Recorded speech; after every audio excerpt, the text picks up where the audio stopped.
Amen.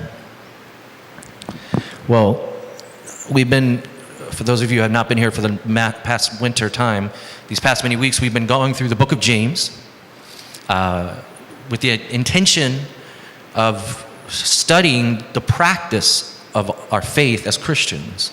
I've said this many weeks, James in his book is writing to Christians. He's writing to people who are in the church, and he's writing an extremely practical letter. He's telling them this is how you ought to use your words. This is how you go serve and take care of other people who are in need. He says this is the way that you should go about your interactions with one another. It's extremely practical. Same time, though, it's extremely challenging. Because you're prone to read the book of James, and I said this last week, and feel that he's coming with a heavy hand. That he's sort of saying, you're not doing well enough, you're not doing good enough, do more, be better. And in fact, that's not exactly what he's saying. Rather, he's saying, if you believe that Jesus did what he said he did for you, and if you now know who you are, a child of God, then, James says, your life will begin to look radically different.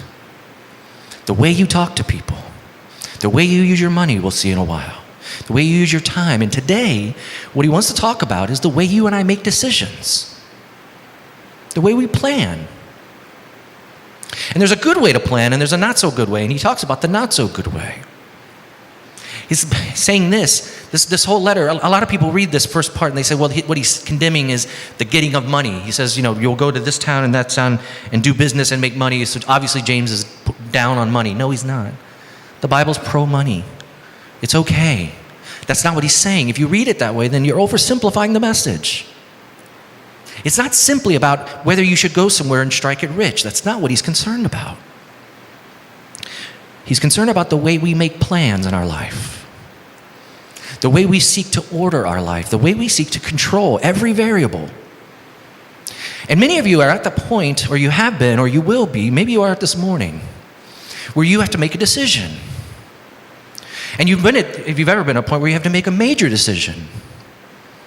James gives us the tools to do that today.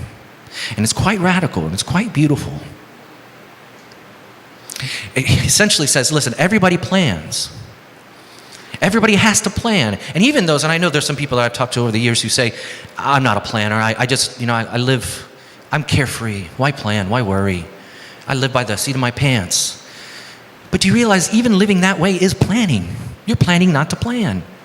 You're saying, I'm not going to control it, but that's being controlling of the non-controlling. See, everyone plans. You can't escape it. You can't get rid of it. You have to make decisions. Marry this person. Don't marry this person.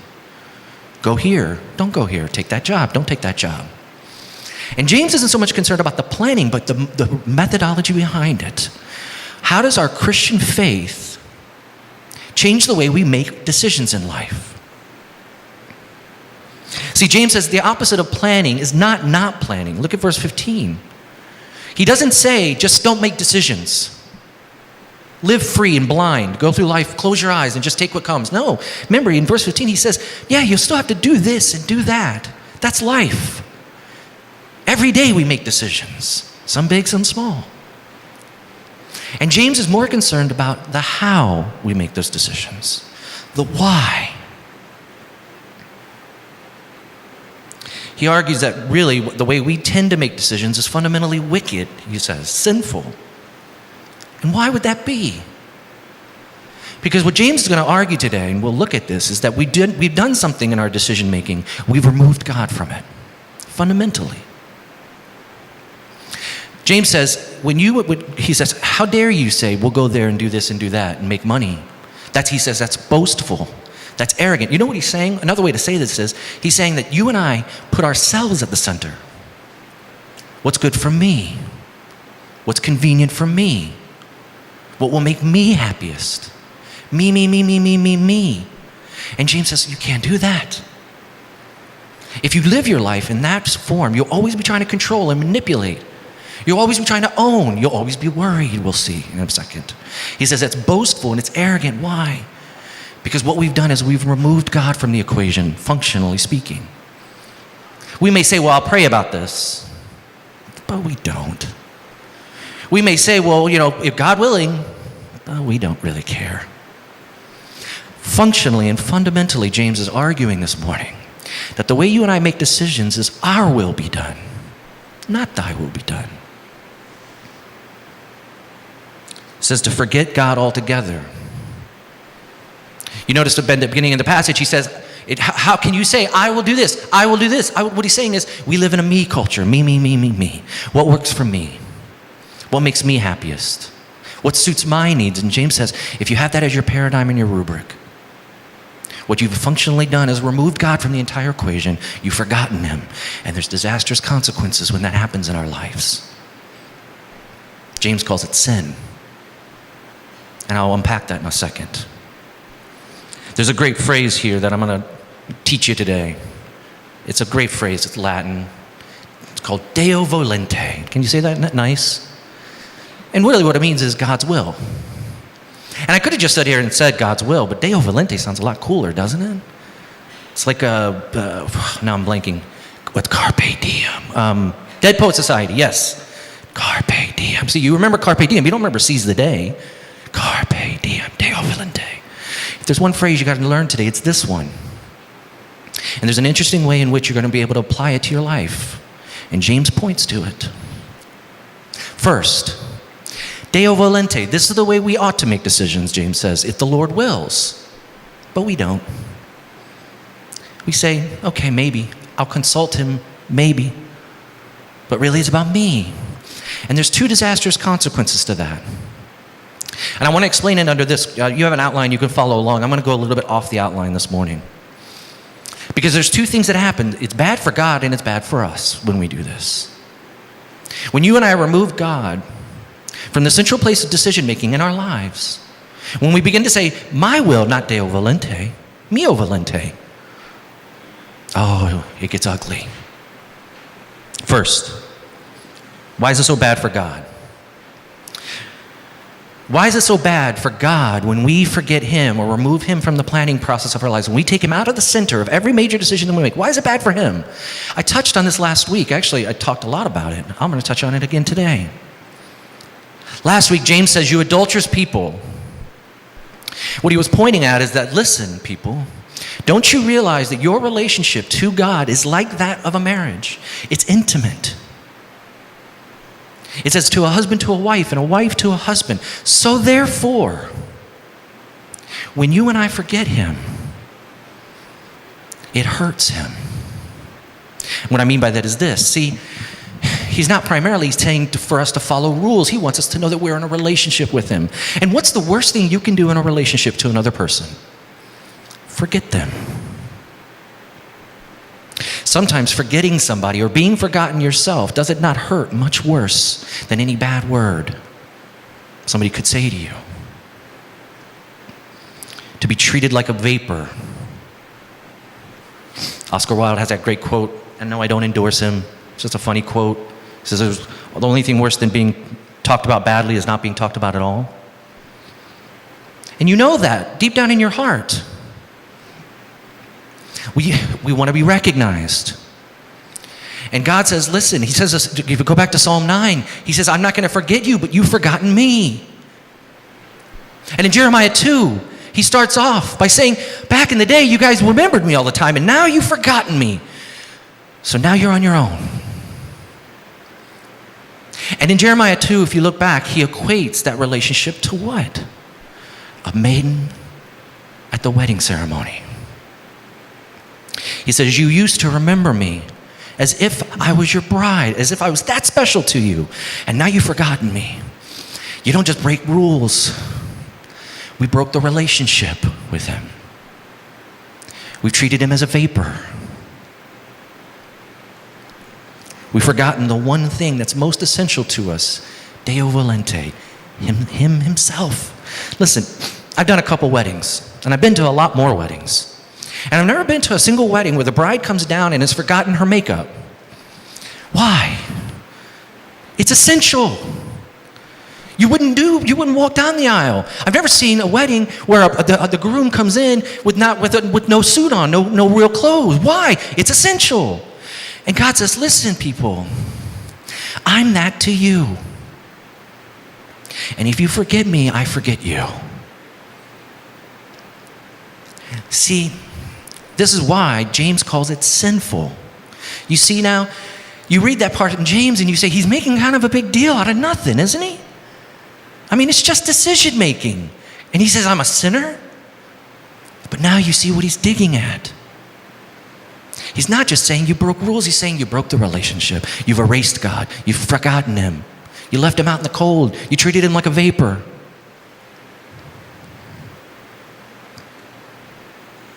See, that's why it's bad for God. He doesn't want to be forgotten. None of us do. Do you? I don't like it. But see, when we say my will, what's good for me, what works for me, what makes me happiest, what we've done is we've taken ourselves and functionally put ourselves into the God seat, into the control seat. And we've erased him fundamentally.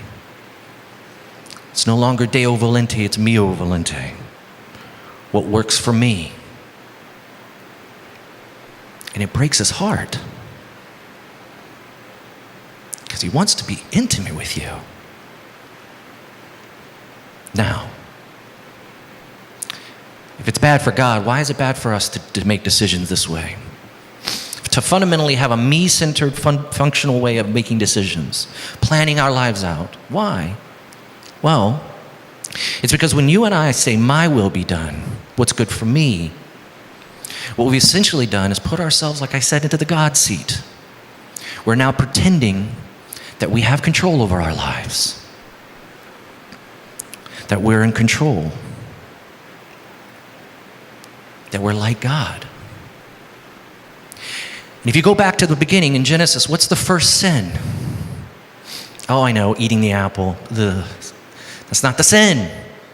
What was the sin? The sin was when Adam and Eve functionally looked at their lives and says, we can do this better than him. Give me the tree. That's what they said. Functionally, they said, I can be like God. I can do better than him. Listen, theologians say this. There's these two fancy words. I'll say these other ones today. Communicable traits and incommunicable traits. Can you say that? Communicable traits of God and incommunicable traits. And it's good that they use those kind of words because you can kind of think of it as a sickness or a virus. What's communicable? What's incommunicable? What's catchy? What's contagious? What's not contagious? And they say, listen, theologians say, we're all made in the image of God. Genesis tells us that. What does that mean? Nobody really knows totally for sure. But we do know this. We know there are some communicable traits of God that we have. Perhaps the ability to love. Perhaps the ability to nurture and compassion. Those are communicable because they've come from God to us. We can do those things. But there are definitely incommunicable traits that we don't have. Omnipotence. Omniscience. But the minute that we make decisions the way James says, today I'll go to that place for this time and do this, what suits my needs, what we've done is we've craved the omniscience. We've essentially said, I know everything. I can control everything. I'm in control of my life. And what we're doing is nothing different than what Adam and Eve did back in the garden, way back in the day. To look at God and say, I can do this better than you can. Give me the keys to the car. And what it leads to is this.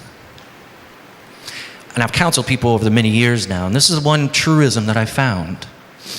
For people who are going through a major crisis in their life, for people who have to make a decision, people who are trying to find their way in life, and they haven't properly consulted God. They don't spend time with him. Maybe 2 minutes in the morning, they'll throw up a little prayer and that's about it. But they don't talk to their lover. They don't talk to their God King. You know what happens? Worry, fear, anxiety. See, all the time that I've counseled people, it's never about the decision that they're making, but it's about the fear that accompanies it. Why? What is worry? What do we worry about? What is it? What's the definition?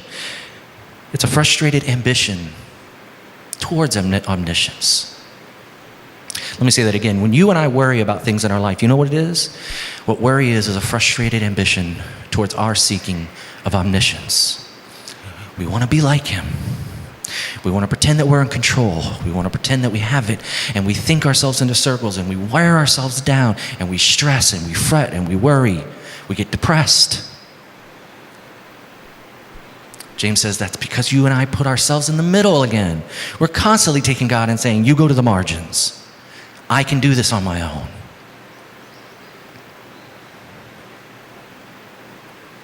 And it makes us miserable, doesn't it? Worry, fretting, frustration. It's all an ambition towards omniscience, but it's frustrated because we are not him. Some things unlike us are like him, but that's not one of them. Omniscience is his and his alone. Deo Volente. There's a great part, if you want to see what this looks like. One of the ultimate warriors in literature, one of the ultimate thinkers, you know, Hamlet. He was always thinking himself into circles, was he not? He's troubled by nightmares, justifiably so. His father was murdered. And he and others in the story sink into depression because they're constantly fretting and worrying and trying to devise and scheme and plan instead of letting go. All throughout the story, if you read Hamlet, if you know the story, he's almost always saying mio volente, not deo volente. And it wears him down. And there's a point in the story where he's in this depression, remember? And his friends are sent to him, Rosencrantz and Guildenstern, and they're trying to pep up his spirit. And one of the most famous lines, Hamlet looks at them and says, Denmark has become a prison to me. He can't decide which to do, and he's fretting, and he's worrying, and he's wearing himself thin, and he's sinking further and further into depression. And he looks at his two friends, and he says, Denmark, where they live, it's become a prison. And his friends, they're trying to pep him up, and they say, Rosencrantz and Guildenstern, and they say, no, it's not a prison, it's okay, Hamlet, puck up. And he says, well, then 'tis told to you, for there is nothing either good or bad, but thinking makes it so. To me, it is a prison. Rosencrantz goes back to him and says, why then? Your ambition makes it one. 'Tis too narrow for your mind. He's trying to pep him up. He's like, it's not a prison. Hamlet says, thinking makes it so there's neither good nor bad, but thinking will make it a prison for you. It will envelop you in a prison, and that's where Hamlet is right now. And his friend looks at him and says, it's not a prison, it's just your ambitions are too big. You're too big for this place. He's trying to pep him up by saying anything he can. And Hamlet rejoins, oh God, I could be bound in a nutshell and count myself a king of infinite space, were it not that I have bad dreams. Translation. His dreams imprisoned him. His worrying imprisoned him. He didn't know what to do in the story. He didn't know how to resolve the matter. He's haunted. And so he thinks and he thinks and he thinks and he talks and he thinks and he thinks and he goes around and around and around in another circle. Does that sound familiar in some of your lives? Imprisoned by a frustrated ambition towards omniscience. And James says if you can simply say Deo Volente, it'll all be better. Now, we're at 12 o'clock right now, and I could leave you there. And it sounds good, and you learned a nice little Latin phrase today. So go do it. Because to say Deo Volente will take the ultimate trust of your heart. To say what James says, if the Lord wills, I will live, will take the most overarching amount of trust in your life. And you can't do it by willpower alone. See, in verse 15, if you go back, James says something rather interesting. He says, in your decision making and mine, we ought to say, if the Lord wills, comma, I will live. That's curious. He doesn't say for you to say, if the Lord wills, then I will go to that place. He says, if the Lord wills, I will live. What James is saying is that do you not know every hair on your head, every aspect of your life is bound by grace. You live only by the grace of God, James argues. You and I have to constantly reflect on that. We have to meditate on it. We'll always be saying, mio volente, my will, me, until you know that your life is fully 100% stamped by grace and grace alone. If the Lord wills, then I'll live. I can't live unless he even wills it, James says. Jonathan Edwards had a practice. He had these things, resolutions. And he wrote down resolutions. They came usually after Sundays, I think, after church. You can go find them. They're published and they're online. There's a long list of resolutions. I resolve. Because after church, what he would do is he would go home or in his quiet time or in the morning, he would make these resolutions. And one of them was really, really interesting. And it's called a resolution of grace. And here's what he says. Resolved, it's number 48 and 49. Resolved constantly, with the utmost niceness and diligence and the strictest scrutiny, to be looking into the state of my soul, that I might know whether I have truly an interest in Christ or no. That when I come to die, I may not have had any negligence respecting this to repent of. Resolved, number 49, that this shall never be, if I can help it. What we know from his writings is that he woke up every morning and he said this. He says, listen, this is my resolution. To look into the state of my soul and to look to see if I'm truly in love with Jesus Christ. What he's doing is he's reminding, it's a resolution of grace. He says, I'm getting up every morning and I realize that I'm only here by the grace of God. If Lord wills, then I live. Then I do. You see the equation working out now? So you say, how do I know? How do you get the power to say, Deo Volente? How do you and I get the ability to trust that his will is right and we don't have to worry anymore and we don't have to fret and stress and deliberate? We don't have to be Hamlet, sinking further into the bowels of depression over our life's decisions. How do you know, you say? Pastor, tell me. You say, okay, it's by grace, but how do I know that's true? Prove it to me. Okay. You know how you get to say Deo Volente? Because there was another time when somebody else said Deo Volente. Jesus in the garden says, listen, I know what's coming. Your will, God, not mine. And you know what he got for that? Death. In one of the most stark and amazing prayers of all time, Jesus Christ, he's the one who says, your will be done, not mine. And you know what that means? I get death. They get life. That's the gospel. You have a choice. Be Hamlet. Live an existence of frustrated ambition towards omniscience. Life will be a prison. It is a prison to me. It's neither good nor bad, but just thinking makes it so. Next time you have a major decision, think about it. A long time. See where it gets you. Then go to the one who says, I gave up my will so that you might live. What are you afraid of now? What keeps you up at night? What scares you? Can't. Nothing can touch you now. Then, and only then, if you see him losing his will, Jesus Christ on the cross dead for you and me, dying. Not my will be done, he says in the garden, but yours, God. And it means death for me, because then it means life for you. Rest in that. That's the only thing you can rest in. Then you'll start to say, man, I'm here by grace alone. That's the only thing that gets me through the day. I'm not omniscient. I don't control my life. How freeing, how liberating that is. Now, Deo Volente, and I live. He died. I live.